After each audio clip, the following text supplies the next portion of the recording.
નમસ્કાર વિદ્યાર્થી મિત્રો, આજે એકમ 3નો 17મો પાઠ આર્થિક સમસ્યાઓ અને પડકારો, જેમાં ગરીબી અને બેરોજગારી આ બે સમસ્યા વિશે ચર્ચા કરીશું.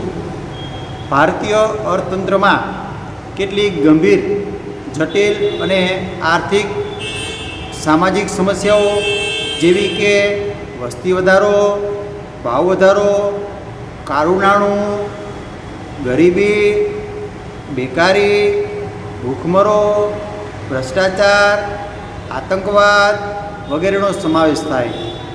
જેમાંની મુખ્ય આર્થિક સમસ્યાઓ ગરીબી, બેરોજગારી, ભાવ વધારો, વસ્તી વધારો. આ બાબતોમાંથી આપણે બે બાબત ઉપર અભ્યાસ કરવાનો છે, જેમાં ગરીબી અને બેરોજગારી. તો ગરીબીમાં દેશમાં આજે મોટો વર્ગ ગરીબી રેખા નીચે જીવી રહ્યો છે. એટલે કે જેને મૂળભૂત જરૂરિયાતો, પાયાની જરૂરિયાતો જેવી કે અન્ન, વસ્ત્ર, રહેઠાણ, શિક્ષણ, આરોગ્ય, આવી સામાન્ય જે જરૂરિયાતો હોય એ પણ મળી શકતી નથી. એટલે કે ન્યૂનતમ માત્રામાં પણ ભોગવવાથી વંચિત રહી જીવન ગુજારતો હોય ત્યારે સમાજની તેવી સ્થિતિને વ્યાપક કે દારૂણ ગરીબી કહેવામાં આવે છે. તો સમાજમાં જે વ્યક્તિ ન્યૂનતમ જરૂરિયાતો પણ પ્રાપ્ત કરી શકતા ન હોય એને આપણે ગરીબી રેખા નીચે જીવે છે એમ કહી શકાય. તો અહીંયા પહેલો પોઈન્ટ છે ગરીબી રેખા નીચે જીવતા લોકો, જેને બીપીએલ કહીએ આપણે. બીપીએલ એટલે બિલો પોવર્ટી લાઇન, એટલે કે જેની આવક ઓછી હોય એને બીપીએલ તરીકે ઓળખીએ આપણે. તો ગરીબી એક ગુણાત્મક ખ્યાલ છે. ભારતમાં ગરીબીને વ્યક્તિના જીવનના લઘુત્તમ સ્તર તરીકે જોવામાં આવે. હવે ગરીબી રેખા નીચે જીવતા લોકોમાં શું હોય, કયા લક્ષણો જોવા મળે જેને આપણે ગરીબ કહીએ? તો કે જે વ્યક્તિને 2 ટક પૂરતું ભોજન પણ ન મળતું હોય, 2 ટક પૂરતું ભોજન પણ ન મળતું હોય એને આપણે ગરીબ કહીએ. બીજી બાબત એ આવશે કે રહેવા માટે પૂરતી માત્રામાં મોકળાશવાળી જગ્યા પ્રાપ્ત ન થતી હોય. જે કે ઝૂંપડપટ્ટીમાં રહેતા હોય, એક રૂમમાં ઘણા બધા વ્યક્તિઓ રહેતા હોય, આ બધા વ્યક્તિઓ છે એ ગરીબી રેખા નીચે સમાવેશ થાય. ના ચૂકે ગંદા વસવાટ કે સ્લમ વિસ્તારોમાં વસવાટ કરવો પડે. આવક નિર્ધારિત અપેક્ષિત આવકથી પણ ઓછી હોય. તેનું આયુષ્ય રાષ્ટ્રીય સરેરાશ આયુષ્ય દરથી પણ ઓછું હોય. જેઓ મોટાભાગે નિરક્ષર હોય, એટલે કે અભણ જ હોય. જેઓ સતત સારા આહારથી, એટલે કે પોષણક્ષમ આહારથી વંચિત રહેતા હોય અને નાના મોટા રોગથી પીડાતા હોય. યોગ્ય પ્રમાણમાં આહાર કેલરીવાળો ન લ્યો તો એ પછી નાના મોટા રોગો થતા હોય. જેમના બાળકોને કુટુંબની આવકમાં વધારો કરવાની ફરજ, ભણવાની ઉંમરે મજૂરી કે કામ ધંધો કરવા મજબૂર બનવું પડે અને એ લોકો કરતા જ હોય, નાની ઉંમરમાં પણ કામ કરતા હોય. જેમના આવકનું કુપોષણને લીધે બાળ મૃત્યુનું પ્રમાણ ઊંચું રહે. તો આ બધા તેના લક્ષણો થયા, ગરીબીના લક્ષણો. હવે ગરીબી નીચે જીવતા લોકોનું જીવન ઊંચું લાવવા સરકાર દ્વારા થતા પ્રયાસો. સરકારે શું કર્યું છે? ગરીબી રેખા નીચે જીવે લોકો એને ઉપર લેવા માટે સરકારે શું કર્યું? સરકારે પહેલું કામ એ કર્યું કે ગ્રામીણ અને શહેરી બંને વિસ્તારોમાં ગરીબી રેખા નીચે જીવતા કુટુંબની આવક ઘણી ઓછી છે તેવા કુટુંબને અંત્યોદય કુટુંબો કે ગરીબી રેખા નીચે જીવતા કુટુંબ તરીકે યાદીમાં સમાવેશ કર્યો, જેને કે બીપીએલમાં સમાવેશ કર્યો. ત્યાર પછી સરકારે આવા કુટુંબોને ઓળખી કાઢી રેશન કાર્ડ આધારે જાહેર વિતરણ વ્યવસ્થા, જે ગામડામાં મંડળી હોય જેને જાહેર વિતરણ વ્યવસ્થા તરીકે ઓળખવામાં આવે છે, જેને વાજબી ભાવની દુકાનો પણ કહે છે, આવા કુટુંબોને પ્રતિમાસ આવશ્યક ચીજવસ્તુઓ જેવી કે અનાજ, ખાંડ, તેલ, મીઠું, કેરોસીન વગેરે પૂરું પાડે અને તેઓનું જીવનધોરણ ઊંચું લાવવાના પ્રયાસો કરે.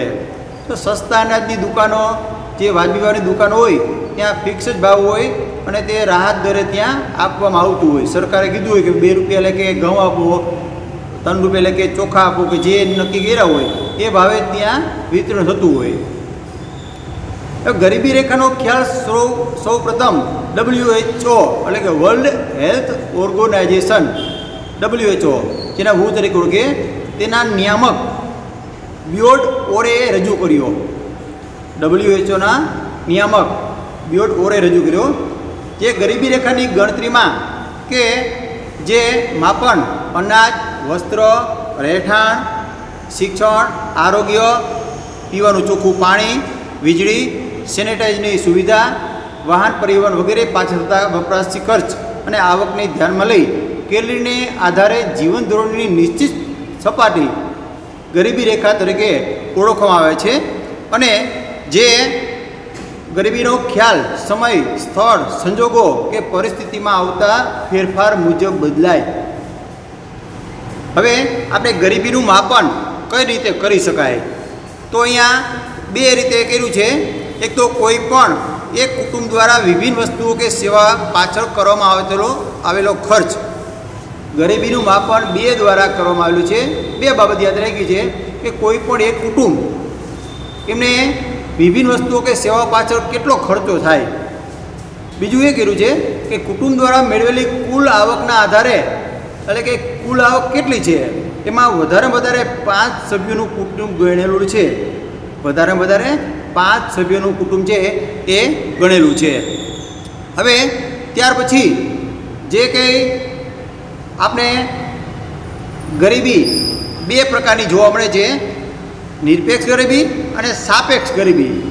નિરપેક્ષ ગરીબી અને સાપેક્ષ ગરીબી.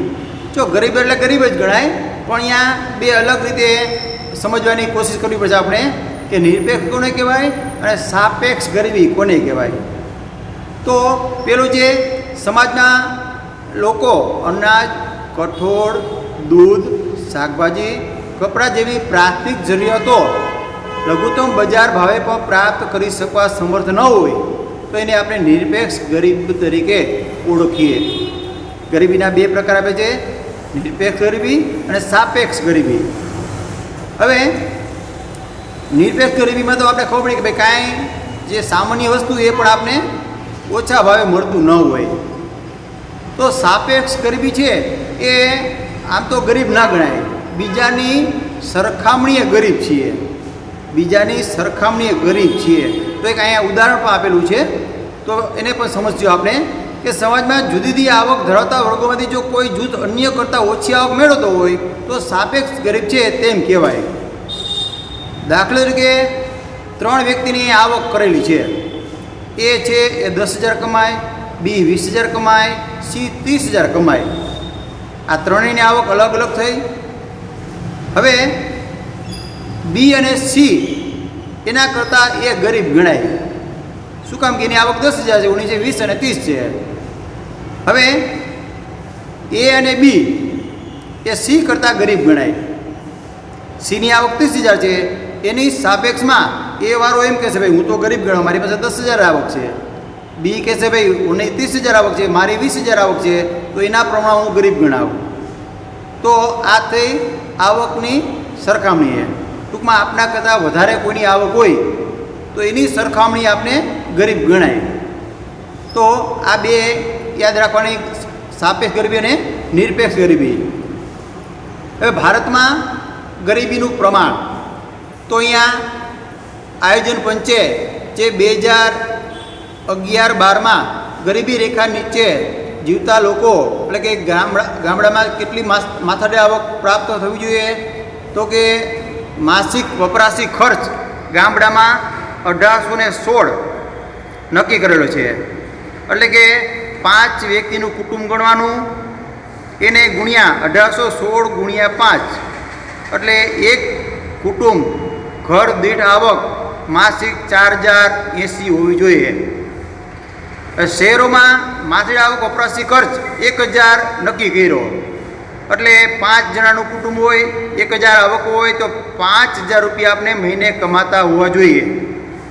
4080 કરતાં ઓછા કમાતા હોય ગામડામાં તો ગરીબીમાં આવે, અને 5000 કરતાં ઓછા કમાતા હોય, શહેરમાં રહેતા હોય તો એ શહેરી ગરીબીમાં આવે.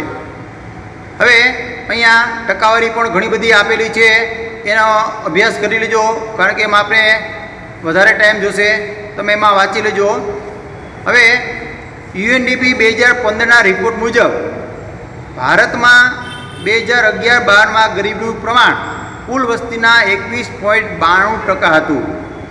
અર્થાત ગરીબો કુલ 26.93 કરોડ ગ્રામીણ ક્ષેત્રોમાં, 21.65 કરોડ લોકો જે 25.7%, અને શહેરી વિસ્તારોમાં 5.28 કરોડ લોકો એટલે કે 13.7% ગરીબી રેખા નીચે જીવતા હતા.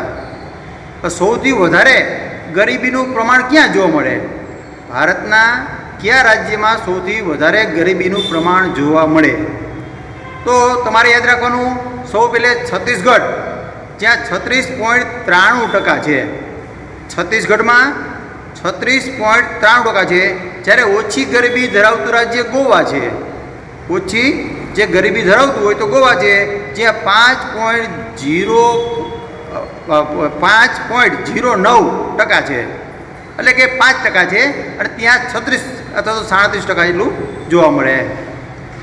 એ ગુજરાતમાં શું, આપણે જે ગુજરાતમાં રહી ત્યાં ગરીબી કેટલી છે? તો ત્યાં આપણે યાદ રાખવાનું 16.63% ગરીબીનું પ્રમાણ ક્યાં જોવા મળે? આપણા ગુજરાતમાં. તો ભારતમાં સરેરાશ 30%થી વધુ ગરીબીનું પ્રમાણ જોવા મળતું હોય એવા કયા રાજ્યો? તો તમારે યાદ રાખવાનું, છત્તીસગઢ, આસામ, ઉત્તર પ્રદેશ, મણિપુર, બિહાર, અરુણાચલ પ્રદેશ, ઝારખંડ અને ઓડિશા. આ બધા રાજ્યોમાં 30%, એટલે કે 130% લોકો આજે પણ ગરીબી રેખા નીચે જીવે છે. આપણે ગુજરાતનું પ્રમાણ યાદ રાખવાનું, 16.63% ગુજરાતમાં ગરીબી છે. સૌથી વધારે ગરીબી લોકો ક્યાં જોવા મળે? તો છત્તીસગઢ યાદ રાખવાનું, એની ટકાવારી છે એ 36.93% છે. સૌથી ઓછી ગરીબી ક્યાં જોવા મળે? તો યાદ રાખવું હોય તો ગોવા યાદ રાખવાનું, ત્યાં કેટલી ગરીબીનું પ્રમાણ છે? તો કે 5.09%. હવે ભારતમાં વિપુલ પ્રમાણમાં કુદરતી સંસાધનો જોવા મળે, એટલે કે કુદરતી બક્ષિસ કહેવાય, પરંતુ વિપુલ સંસાધનો સુયોગ્ય લાભ ઉઠાવવાની ક્ષમતાનો અભાવ, શિક્ષણ, તાલીમ, કૌશલ્યનો અભાવ, વર્ષોના ખામીયુક્ત આયોજનના લીધે આ કુદરતી સંપત્તિનો લોકો કલ્યાણ અને સુખાકારી અર્થે જોઈએ તેટલો ઉપયોગ ન કરી શક્યા, કારણ કે લોકોનું ગરીબીનું પ્રમાણ ઘટ્યું નહીં. અને ધનિક ભારતમાં ગરીબો હશે એમ કહી શકાય. ધનિક ભારતમાં ગરીબો હશે એમ કહી શકાય.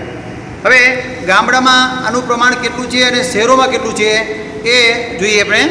તો કે ગ્રામીણ ક્ષેત્રમાં વસતા ગરીબો મોટે ભાગે જમીનીઓના, ખેતમજૂરો, ગૃહોદ્યોગો કે કુટીરોદ્યોગો, કારીગરો, શ્રીમાન ખેડૂતો, ભિક્ષુકો, વેઠિયા, મજૂરો, જંગલ કે પહાડી વિસ્તારોમાં રહેતા લોકો, આ જનજાતિઓ કામચલાઉ કારીગરો જેઓ ગરીબી રેખા નીચે જીવે છે એમ કહી શકાય.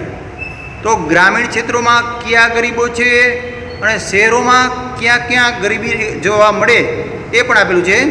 તો કે શહેર વિસ્તારમાં ગરીબીનું વસતા કામચલાઉ મજૂરો, જે બેરોજગાર દૈનિક શ્રમિક, ઘર નોકર, રિક્ષા ચાલક, ચા નાસ્તાની લારી ગલ્લા કે હોટલ ઢાબા પર કે ઓટો ગેરેજમાં કામ કરનાર શ્રમિકો, ભિક્ષુકો કે જેઓ પોતાની ન્યૂનતમ જરૂરિયાતો વસ્તુ પણ સંતોષી શકતા નથી અને ગરીબીમાં સપડી રહ્યા છે.